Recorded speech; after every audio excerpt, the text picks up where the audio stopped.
Good with the shirt and the hat?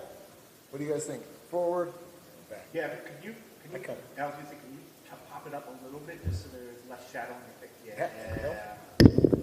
I think you were fully decked out. Ready to roll. Oh. Were you wearing a bunch of other stuff that they had to cover up? Or Yeah, I had my Gills and Thrills with Guida shirt on that they just had me throw one on over this. Okay. I was like, yeah, you're fully decked out. All good. Brand new hat and everything. Ready to rock. Clay, here we are again, fight week. Talk about the emotions, the excitement, and yet again a co-main event. They're still throwing you up at the top of the billing, huh? Yeah, you know what? It feels like home because it is home. We're coming up on, it's crazy to say, almost 16 years.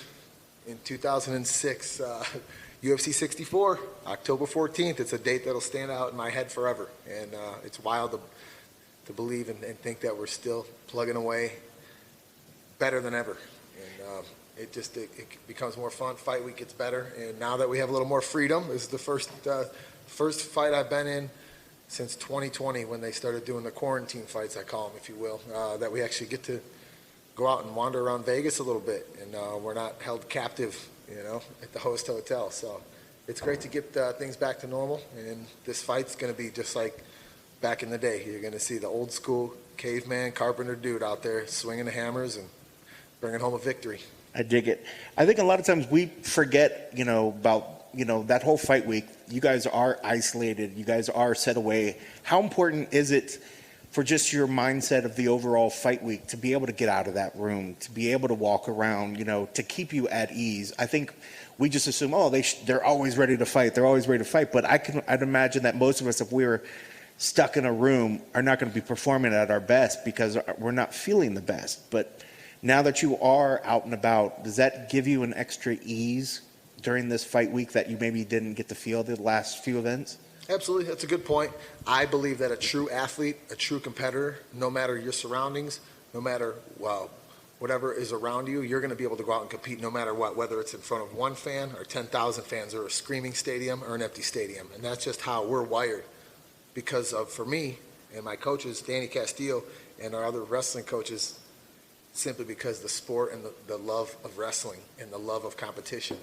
So, yes, I love to put on a show for the fans, but I also love to challenge myself and just go out there and compete. So, being able to have that freedom and go run around, like today I went and paid homage, over the Mandalay Bay, back where it all started. I went and, did a few mile run there and back and around the freeways and over the bridges and stuff like that. And we're just sightseeing and watching the families take pictures. You could tell, some of these people, is it their first time or they've been here before, and, saw some fans while I was running. And to me, that stuff is what Fight Week is all about. For the past couple of years, that was not taken away from us, but it wasn't around. You know what I mean? And fighting in Vegas, it's a fight town. You want to be out and about and see the cool stuff and go hit the strip and be out with your buddies and your family and go to the cool restaurants and see the cool things. Because at the end of the day, I'm still a fan of the sport. I'm a fan of this town. I'm a tourist. I'm a kid, at heart, and that's what keeps me going at this. Is just always staying young. I know you're a fan of the sport, and I know you're a fan of the people that are fans of the sport. So I know a lot of times, if you are trying to get that workout and you are trying to run down the street, but how nice is that to get stopped and have people say, hey, Clay, how important is it to have that aspect, and how good does it feel to have that back? It always feels good. To me, it's, I remember, one of the first times I got stopped after a pretty big win, because we were on the undercard for a while, like most fighters, our first couple of fights, even after, my debut, then I fought a pretty well-known household name for a while, Dean Thomas, who's one of the better commentary guys now, or analysts and coaches in the game. And then I fought Tyson Griffin, and then I fought Roger Huerta on then I fought Marcus Aurelio, but on a big pay-per-view when Randy Couture fought Gabriel Gonzaga, and then we were coming, I remember we were back at Mandalay, and we were about to go up the escalators, and there was like 500 people there waiting, and one dude's like, oh my God, it's Clay Guida. Me and my coach, we had never experienced that yet, you know what I mean? And we were already a few fights into the UFC, fought some pretty good names, but then I think that's when we started to get recognition, and then Joe Silva offered me the main event against Roger Huerta, and then that kind of escalated us into a different, level of, fans and stuff like that. So And to this day, the first fan and the single fan, doesn't matter what age or what, they're still as important as a group of 10,000 fans, you know. And real quick story, and I'll stop rambling. I remember there was the first Illinois fight. It's actually in Rosemont at the Rosemont Horizon, where I used to wrestle when I was little, 7, 8 years old. It was when Anderson Silva fought Thales Leites, I believe, back in like UFC. I can't remember, but I know it wasn't in the city. It was by O'Hare Airport, and we were leaving the stadium, and I had just beat Mac Danzig like a month earlier than that, and then I was with a couple of my buddies, my manager at the time, and we saw George St. Pierre and David Loiseau, and we were cruising out the back with them, and they're like, Guida, how do we get out of here? I'm like, I don't know. I haven't been here since it was a Foo Fighters concert. Before that was a wrestling event when I was little. I'm like, I don't know. But the UFC security was like, here, dude, open this door, because if you guys go the other way, they're going to be mob the fans. So they open the door, we start kind of cruising. Next thing you know, there's 1,000 fans in the parking lot, and they see GSP, they see David Loiseau, they see us. And I'm like, dude, he's like, oh no, he goes like, Guida, run. And I had driven my vehicle there in the parking lot, and we were sprinting through parking lots away from the mob of fans, and they caught up to us. We took a bunch of pictures with them by our car, and then it was funny, I had a Ford Flex at the time, and we fit like 8 people in there. We put all the seats down, and I remember the champ, GSP at the time, we were all, I drove, I had a lady friend in the front seat, NFL former Super Bowl champ, Jay Saylor. He won a Super Bowl with Tom Brady back in 2001 when they won it, the first one with the New England Patriots. And we had 6 people in the back sitting literally like leg to leg. And it was funny just to get mobbed and chased by fans just because of the stardom of GSP. You know, they chased us literally from the stadium out into we were out in the middle of nowhere too in the parking lot. So, but you know what? It was cool. It was funny. We laughed. We took time. We took pictures with them, and they had a good laugh about it. And to me, those are the stories that make it all worthwhile. It's funny. I'm not sure if you're a fan of like K-pop or big pop stars. Last week was BTS was in town, and everybody was saying about how they mobbed them. So it was almost like you had that moment where you got mobbed like you were a superstar, rock star or something. It's fun. I blame GSP, but you know what? I also look back at real classic rock back in the day and think about videos when we were kids. You see, not when we were kids, I wasn't even born yet, but think of Led Zeppelin or the Beatles flying in on a plane with the Rolling Stones, and people used to go out and wait for them to come down from the plane. Like, those to me are a whole nother realm, a whole other level of real rock stars, and you don't get to see that anymore. You know what I mean? That stuff's awesome. But you got to think about that. That's a testament to you that people still feel that about you. For a guy that's been doing it for so long, I'd have to get a mathematician to add up all these fights that you've had, but here you are 40 years old, right? Still doing it. And still being mobbed for people. That's got to say something and make you feel proud of what you've given to the sport, for people to not say still feel that for you, but in a sense still give you everything that you've earned up to this point. We're just very grateful and very thankful because the sport has given everything to me. I owe everything back to the sport, and my parents brought us up that way to be kind to others, and our coaches instilled that in us, and to me that's all we know. And you've always been a great ambassador for the UFC, now one of the longest tenured ambassadors as well. But which is more important to be a good ambassador for the UFC out there and mixed martial arts, or to be the ambassador for wrestling? Both. To me, they go hand in hand. Wrestling got me to the UFC, and UFC has been my home for 15 plus years. And wrestling is what kept me here.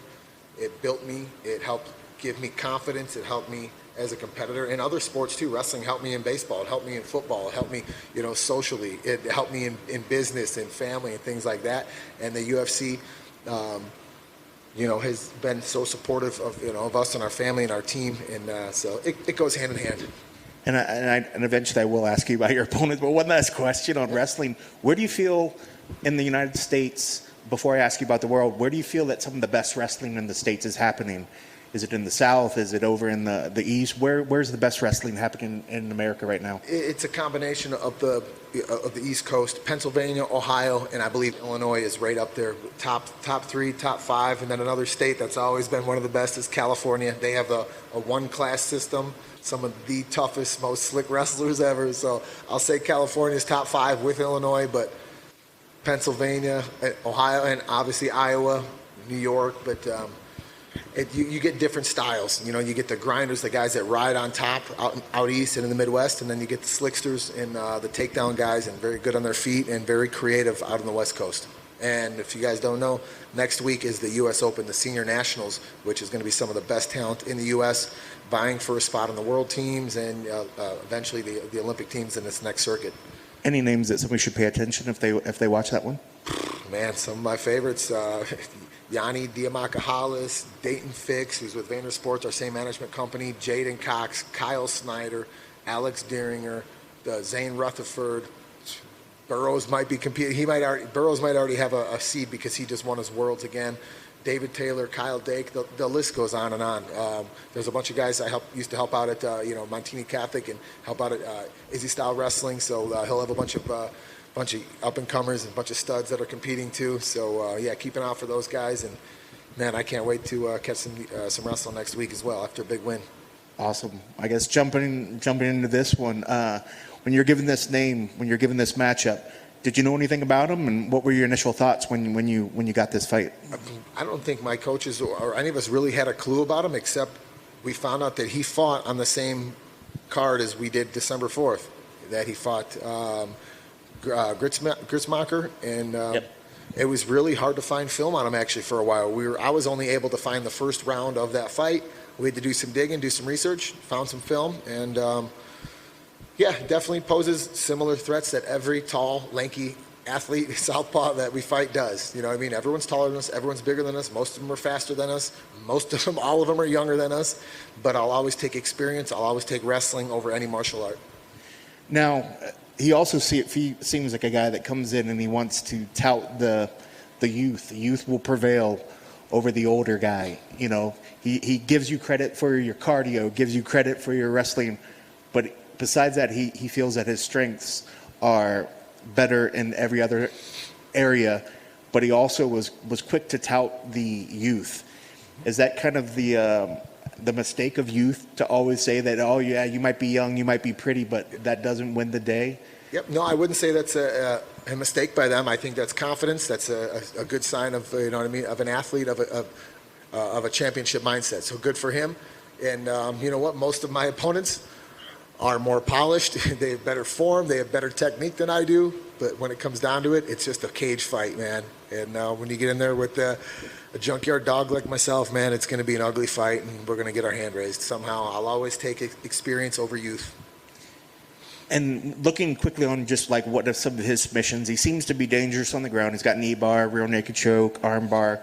When you face an opponent like that, does your excitement level ratchet up because you want to show how your wrestling can counter all those sort of things? And if they never even give him a chance, I think we saw that in the last fight, and the guy had submission skills, but you never gave him that opportunity. 100%. Yeah, the things that Coach Danny Castillo and his wrestling pedigree, his jiu-jitsu, he's a black belt, the things that we've been working on, what we did against Mark Madsen, we're the only one that's been able to execute that game plan against Mark Madsen. I'm pretty sure. He's taken everybody down. He's clinched everybody. He's had his way with everybody. What we did to Leonardo Santos, who was X amount time world champion. He had only been taken down a couple times in the UFC. He only had, I don't know, a couple losses in the UFC. I didn't know much about him because, you know what? I leave that up to the gentleman behind you. I leave that up to Coach Danny, Coach Joey, Coach Uriah. You know what I mean? Our coaching staff, they're the ones that do the research. I simply get to go out and execute the game plan. You know what I mean? So they have the hard job. I get the fun part. And what we've been doing in there in these past, I think Coach has been in my corner for almost 5 years now, you've seen my game, continue to evolve, and it's all because of wrestling base, because of our trainers and with the time they put in. And you're not going to see any difference, come Saturday night. We're going to go out there, and you're going to have a wrestler versus jiu-jitsu guy, a wrestler versus a grappler, and we're going to put a ground and pound clinic on. I think everybody always accepts the fact that Team Alpha Male's a top-level gym, but do you ever think that people don't give you guys, the coaching staff, enough credit for the stuff that they're doing over there? I know that you're close because you're part of the Team Alpha Male, but you always hear about, this big mega gym here, this big mega gym here. Do you think that the coaching staff there at Alpha Male is getting enough credit for the work that they're doing? I don't know if I can speak on that. I don't think that, I think maybe we like it like that because the head coaches over there are mainly wrestling pedigree and the mindset of wrestlers, or I guess our background is the sport. You don't really get a whole lot of recognition growing up in wrestling, going to tournaments, sitting there for 8-9 hours all day, you know what I mean, wrestling a few matches and getting a dinky little medal or whatever. But what goes into those medals is something you take with you the rest of your life. So getting the recognition, I can't speak on that for my coaches or the coaching staff, but I know we cherish the time that they give us, and we owe everything to them. And what the media says, I mean, look at we prove it in the ring, we prove it in the cage, and look at our record compared to other gyms, compared to other big names. It speaks for itself. That's great. Looking at this fight, is getting a win enough here, or are you hoping to go out there and get a devastating finish, maybe prove to the young guy that it's not just about being young, what's the goal for this particular fight? Always. And you know what? A lot of people don't know this. It's contract time. This is the last fight of a 4-fight deal. So I don't have to prove it. There's no pressure on me, but I want to prove to, Dana White, to Sean Shelby, to the rest of the, the UFC world, the fans, that I'm here to stay, that I'm getting better at 40. And like Coach Danny, I always say, the best is yet to come, man. And we're going to get another contract in there. We're going to go out there and look for a finish like we always do. You gotten any good fishing in lately? Not enough. And no pun intended, but Coach Danny and Coach Joey have been reeling me in, keeping me off the water a little bit more during camp, because I'm out there training camp for a reason.